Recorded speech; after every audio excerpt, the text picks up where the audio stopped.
you. It is 6:18, and this is the Curriculum and Instruction meeting for February 28th, 2022. In attendance, we have myself, Beverly Albright, Christine Thompson, Jennifer Leone, and Tanya Bell is on her way. So first up, we're going to talk about, do you want them in order? No, I was just going to say. You want them in a different order? I'll do my two. Absolutely. Yeah, I was looking at it and I'm like, meh, I gotcha. So first up is just Summer Academic Connections. Planning is underway for the summer. We're adding a pre-K component. And then as far as location, last year we had the K through 5 at the Intermediate Center. This year it's going to be pre-K to 5 and we'll be holding it at the Primary Center. And ESY will be at the middle school, and the 6th through 11th will be at the high school. We'll be posting summer positions internally first in the next few weeks. We'll be putting that out there. And then also just looking at the data and the feedback from last year, we will be staying with the 2-hour time slot, and we will continue to incorporate STEM into the program along with the ELA and math that we had offered in the past 2 years. So, any questions on that? Where did you say, who's at the high school? High school is going to be 6 through 11. Okay. We don't, and then those upper grades, 10th and 11th, don't get a whole lot of participation. So, but it is up to 11th grade. Okay. Is transportation provided again? Yes. Oh, Yeah. cool. Yeah. Do transportation as well. And then the other thing I wanted to bring up that's pretty, I'm excited that we're a part of it. We're teaming up with the Berks County Intermediate Unit on STEM strategic planning. So they're offering a day, it's March 17th, of collaboration. So we put together a STEM leadership team, and they'll go there and can take part in discussions and collaboration around a comprehensive scope of K-12 experience. And it's grounded in STEM ideals. So they'll be talking about curriculum, instruction, best practices, all around STEM. And I'm just excited that we have representation from K to 12. And again, it's going to be on March 17th, so they'll bring back a lot more information from that. And then what they bring back on the in-service on March 18th here, they can then spread out to the rest of our tech people. And mostly they're focusing on the T and E letters in the word STEM. So technology and engineering, that's what the focus is on. And that is all I have for that.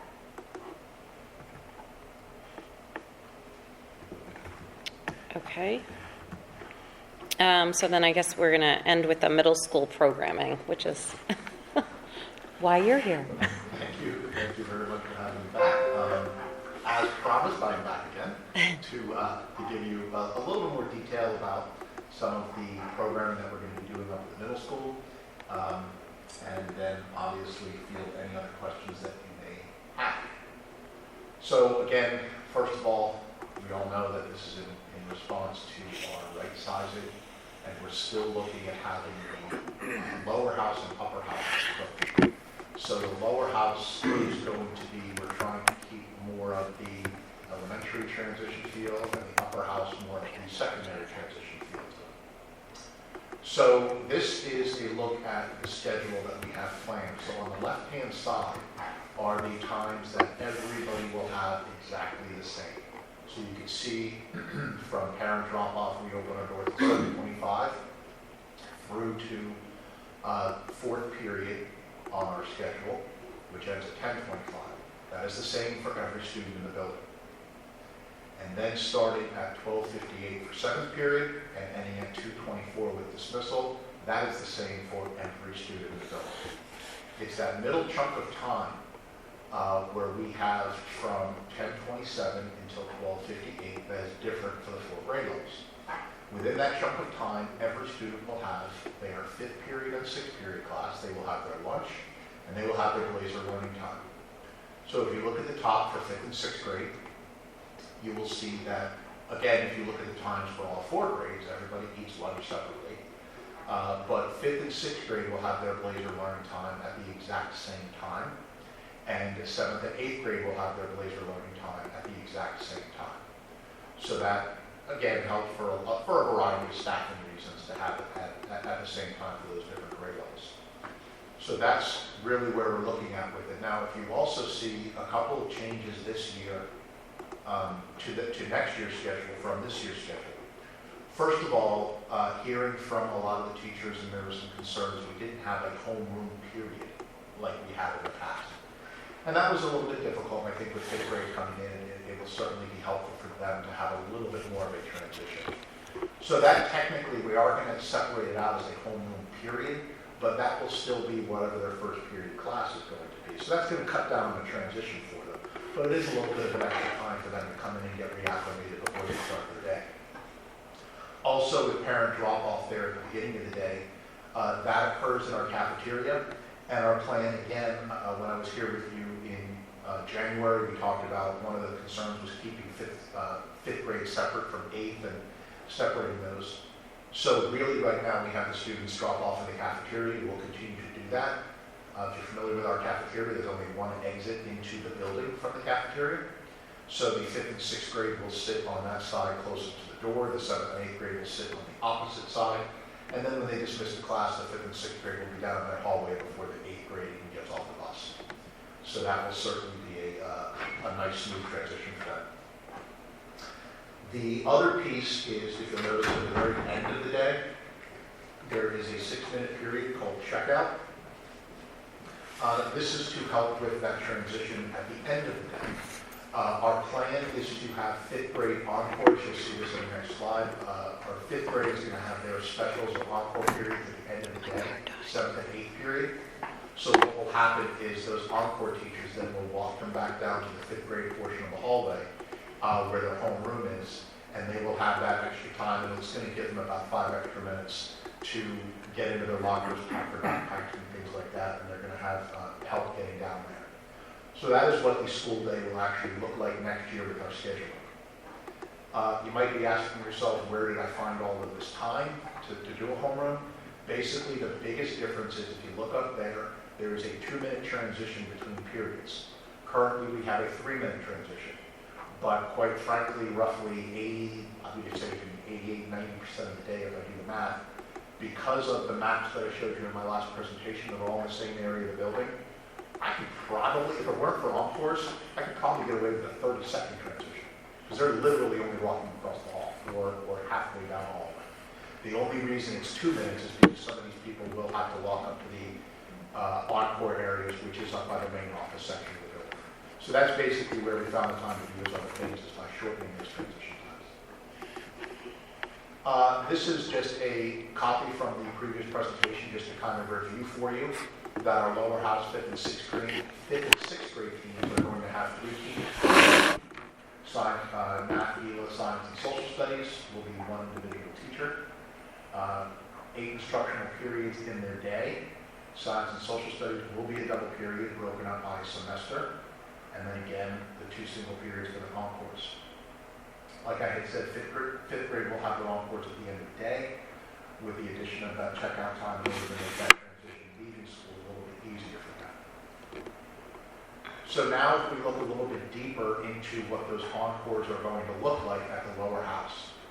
For 5th grade, like I said, they're going to be 7th and 8th grade. Again, one of the concerns that we talked about was the lack of recess. So one of the things that we're doing is increasing the physical education that 5th grade will have. So they will have phys ed 3 times a cycle. We're still going to operate on a 6-day cycle. They will have phys ed 3 times a cycle as opposed to 2 times a cycle for the other grades. So one of their 2 periods of encore will be those 3 phys ed periods, and then IHT, which is basically what we call study hall. Curriculum support, which is the time for our special ed students to meet with their case manager to go over IEP goal work. And that will all be offered a full year. The other encores for 5th grade will be music, tech ed, art, and then this is the new class that we talked about last time too. It's a collaboration with the Junior Achievement Program that we set up with Maria Raczynski. Spoke to her on the phone today again. Very excited to get this going. And we're also going to put in a small component of the health piece and the other parts of found and consumer science that we need to cover due to Chapter 4 regulations will be part of that. Fifth grade will also have no change to their band and chorus instruction. Currently, their band instruction is on a pull-out approach that they do at the intermediate center. They get pulled out for lessons, and then they meet once every 5 or 6 days to meet as a whole group. That would be the exact same thing.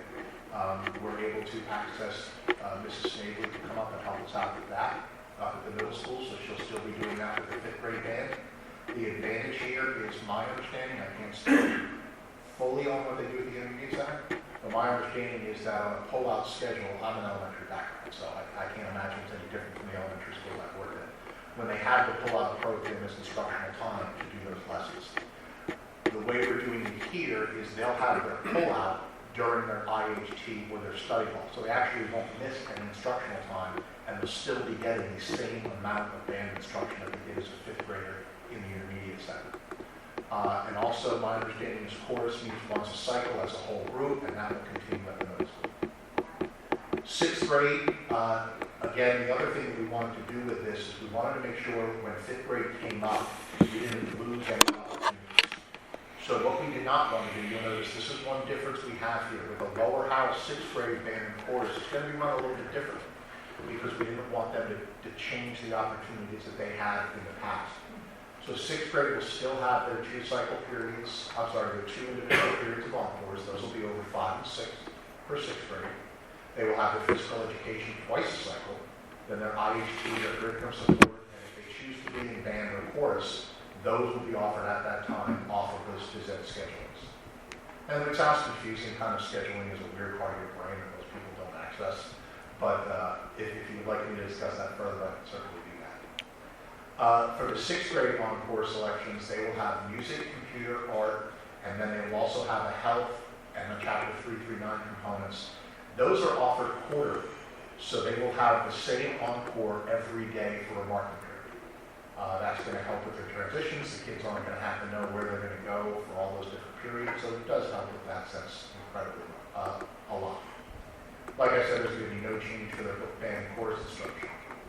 So if you notice, fifth grade, the consistent encore classes between 5th and 6th grade are the general music, the art, and the health, junior achievement in 5th grade, health, Chapter 339 in 6th grade. The difference being that in 5th grade they're going to have tech ed, and in 6th grade they're going to have computer. The reason we went with this approach is they're going to be introduced to tech ed in 5th grade. In 6th grade, if they want to continue with those tech experiences, they have the option to join our TSA. Technology Student Association. So they're still, as if they choose, are going to have that option to still have that technology encounter for them in 6th grade.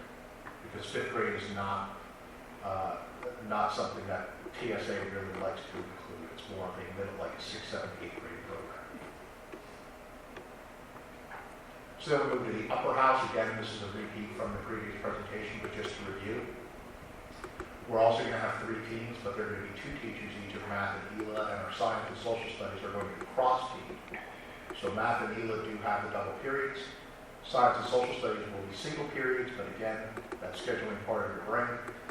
They will be single periods backed up to each other, so it gives them the opportunity for them to have a double period if they need to. They will also have 2 periods for their encore, and again, just like everybody else in the building, they'll follow that main schedule. So they will have that time at the end of the day for checkout and the additional time at the beginning of the day for their homework. So for 7th and 8th grade, their encore classes and opportunities are going to be the same, so you only have one section here. 7th grade are going to have encores first and second period, 8th grade, third and fourth period. Again, they will have phys ed twice a cycle with the same program for the band and chorus on a sectional offering all year. Their encores are also going to be quarterly based, 1 encore per quarter, but they're going to have an opportunity for electives in the areas of computer, art, technology education, and then through our medical language world language program that is a self-run online program that we purchased. So they will be given towards the end of the year, just like high school, they'll be given these course offerings for those encores, and they'll be able to select what they want to have. And they will have one of those 4 things from those different areas. They will also have no change to their instruction, but they do have the option also, in addition to having tech ed classes, they can join TSA. They can also audition if they choose. They still have the jazz band opportunities, so the select chorus opportunities. So none of those things are really going to change for them. When we talk about that schedule, you'll see 7th grade has the first and second period encores. So when we talk about that new homeroom period, 5, 6, and 8, their homeroom will actually be their first period. So when that bell rings at the end of homeroom for them to transition to first period, 5, 6, and 8 aren't going to go anywhere. 7th grade is going to be the only grade in the hallway that has to transition to a class. But we felt that it's better to have them at one space at the beginning of the day, because right now, if you have phys ed or IHT or curriculum support, you're in a different place for homeroom on 3 different days of the cycle. So it's a little more consistent if we just keep them in one place. So 7th grade will be moving from there. So that is the extent of where I am now with where we're going. It is certainly, I don't want to presume that here on February 28th we have all the kinks ironed out for everything as we open the doors, but we are well on our way to being certain about what this is going to look like. Just to give you an idea of what I mean by that, I was just talking with Mrs. McAdams and Mrs. Parrish, my band and chorus teacher, and this also provides us with a lot of opportunities. They're kind of bouncing things in their mind about, we have the jazz band and the select chorus for 7th and 8th grade. Can we do some kind of like junior jazz band for 5th and 6th grade, or junior select chorus for 5th and 6th grade? So opening up a few more opportunities for them there as well. So there's a lot of other pieces that still could get added to it, but for the most part, that is the pretty solid skeleton with a lot of meat on it moving forward next year. I have 2 questions. Okay. The first one being, correct me if I'm wrong, encores are housed where? They're in the upper house, correct? Yeah, they're on the 2nd floor of the building. Okay, so now that you've taken that from 3 minutes to 2 minutes, is it possible for them to get to their encores in 2 minutes? And if it is not, is there going to be leeway given? The answer to both of those questions are yes. Okay. Because I know that some people like to be very strict about what time you walk in there, and you're talking about 5th graders who are 10 years old getting, yeah. A couple of things we're doing to help mitigate that. Okay. Number 1, 5th grade also, with all of your concerns, 5th grade happens to be the furthest away from the encores. Right. But the 5th grade teachers who are going to be coming up, you think about the intermediate center approach, and again, my wheelhouse from what my teacher teaching, we always walk our kids to the encores. Okay. So that is something that, especially at the beginning of the year, later on in the year we might wean off it a little bit, but we have every intention at the beginning of the year. These teachers are going to walk their kids to encore, and then from there they'll be able to go, because once they're in that part of the building, they're going to be fine with where they're going. So that's one thing to do that. 6th grade has a much shorter walk, should be no problem at all. But again, those teachers will also walk them to the area at the beginning of the year, like we've always done with 6th grade. Okay. But yes, there will be absolutely leeway for them moving forward. Okay. Yeah. And then my only other question was, it's not even a concern, it's more inquiry-based, is with introducing 5th grade to TSA and getting more people involved. I mean, Mrs. Hallman does a great job, but is she going to get any additional help if a mass influx of children want to then join TSA? Because it looks like it's almost being promoted now. Not that it shouldn't be, but she's handling 4 grades now instead of 3. Well, I mean, we're not doing the 5th grade, but I'm saying like she still has 3 grades, but you're getting a lot more interest in it. Yeah, I think as far as instructionally, she will be able to handle the load because of the fact that one of the reasons we're not offering it tech ed to 6th grade is because... Or 5th grade. 5th grade, yeah. We need that time in her schedule for her to have a problem. Right. She can't teach beginning to the end of the day. No, but I'm even talking about her after. I mean, she holds a lot of stuff after school, like a lot of meetings till and these kids are in I didn't understand it until my son joined, but there's 75 different events, and she's the only one that can tell you what to do. In my experience from the secondary buildings that I have worked at, tech ed teachers and music teachers are a rare breed in the sense that the more the merrier. Okay. If she could have 100 kids in her room focused on tech ed, she would take 100 kids in her room focused on kids. Okay. Because I think that she sees that promotion and it does good things for the district, it does good things for the school. We do very well in those areas. Mm-hmm. And I think she'd be excited about it. Okay. And that's kind of what I talked to her. Because Okay. The other piece to this is I didn't make any. Hey, Stacy, you got 100 more kids coming at you. Have at it. I didn't make any of these decisions unilaterally. Okay. I talked with the teachers. Okay. I actually had Stacy on. I said, look. Like I said, I'm not concerned. I'm just that's something you got to think about. You know, I don't want to say the alternative not being there, but again, I'll go back to the music teachers and talking with them. One of the things I wanted to talk about was the workload for them with, getting a little bit of help from Mrs. Snavely and asking them about their numbers. And right now, their numbers are down. Right. Because of COVID, because Right. of things like that people want to be involved in.